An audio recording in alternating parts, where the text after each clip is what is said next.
পুরীধামে গম্ভীরায় একদিন শ্রী গৌরাঙ্গ মহাপ্রভু গভীর ভাবাবেশে শয়ন করছিলেন। সারা দেহে কৃষ্ণ বিরহের জ্বালা, অন্তরে রাধাভাবের মহা সমুদ্র।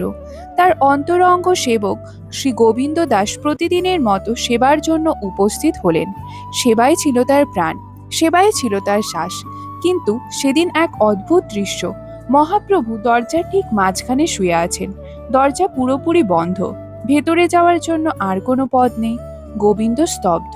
মনে মনে ভাবলেন, হায় রে, প্রভুকে ডিঙিয়ে যাওয়া তো মহা অপরাধ। আমি কি করে এই দুঃসাহস করব?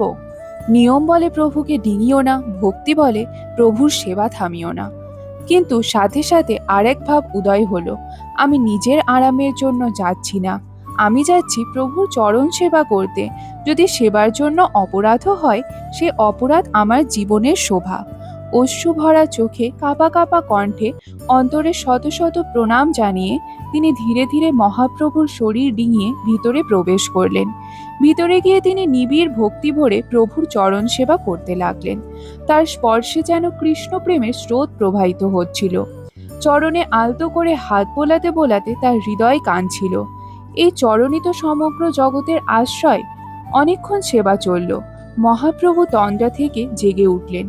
এবার প্রশ্ন, গোবিন্দ বাইরে যাবে কিভাবে? মহাপ্রভু অর্ধনিদ্রা ভেঙে মৃদু স্বরে বললেন, গোবিন্দ, তুমি এখানে ভিতরে বসে আছো কেন? বাইরে গেলে না? গোবিন্দ দুহাত করজোড়ে কাপা কণ্ঠে বললেন, প্রভু, ভেতরে এসেছিলাম শুধু আপনার সেবার জন্য। আপনার চরণে সেবা না দিলে আমার প্রাণ স্থির থাকে না। মহাপ্রভু আবার জিজ্ঞাসা করলেন, তবে এখন বাইরে যাচ্ছ না কেন? গোবিন্দের চোখ ভিজে উঠল।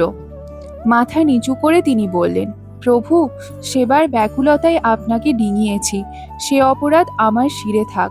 আপনার সন্তুষ্টির জন্য আমি নরকেও যেতে প্রস্তুত, কিন্তু নিজের ক্ষুধা, নিজের বিশ্রাম, নিজের সামান্য স্বার্থের জন্য আপনাকে অতিক্রম করব, এই দুঃসাহস আমার নেই প্রভু।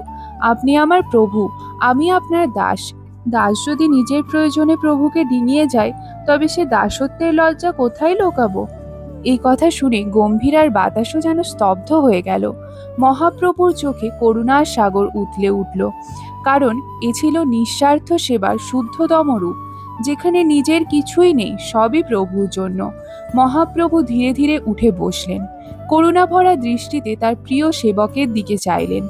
সে দৃষ্টিতে ছিল কৃপা, সন্তোষ আর অপরিসীম স্নেহ। প্রভু মৃদুস্বরে বললেন, গোবিন্দ, আজ তুমি সেবার প্রকৃত অর্থ জগৎকে শেখালে। আর সেই মুহূর্তে যেন অদৃশ্যভাবে আশীর্বাদের বর্ষা নেমে এলো। যে ভক্ত নিজের স্বার্থকে প্রভুর চরণের নিচে রাখে, প্রভু তার প্রেমকে নিজের হৃদয়ের সিংহাসনে স্থান দেন। কেমন লাগলো আপনাদের চৈতন্য মহাপ্রভু আর গোবিন্দ দাসের এই কথা অবশ্যই জানাবেন। আর যদি অশ্রু জলে হৃদয়কে ভরিয়ে দিয়ে থাকে, তবে অবশ্যই কমেন্টে জয় মহাপ্রভু লিখবেন। হরে কৃষ্ণ, রাধে রাধে।